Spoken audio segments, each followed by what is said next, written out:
Assalomu alaykum, hurmatli obunachilar, hormang salomatmisizlar? To'yi zo'ridan qilaman deydigan aka-ukalarga mana to'yi yiriklari keldi. Ichida baytali ham bor ekan, ayg'iri ham bor ekan. Mana tabrosi bor, mana ayg'ir ekan. Bu oqyol baytal ekan. Bunisi ham baytal.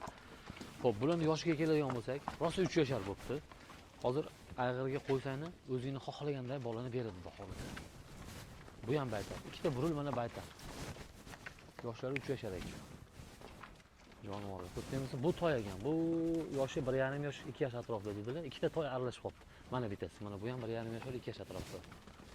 Shu ikkita toy aralashib qolgan dedilar. Qolganlari mana 3 yoshar. Sifat juda go'zal. Privoznoy narsalar, chetdiki, o'zimizni qorabayirga aralashtiraman, arg'in qilaman deydigan aka-ukalarga tegishli bo'ladi. Qilsin ham ko'rsang ham bo'ladi. Juda kuchli, g'ayratli narsalar kelgan.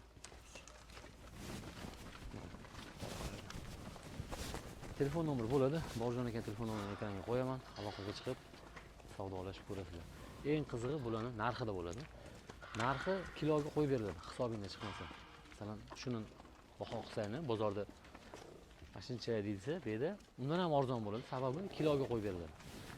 Hech qachon adashib qolmaysiz. Qimmat oldim, arzon oldim degan shubhada o'zingizni qiynamaysiz. Kelinglar, savdolashib ko'ringlar. Armon qolmasa, shunaqa otlardan xudo xolasa hammamizga ham nasib qilsin. Bizni kuzatib olganingiz uchun rahmat. Salomat bo'lasiz.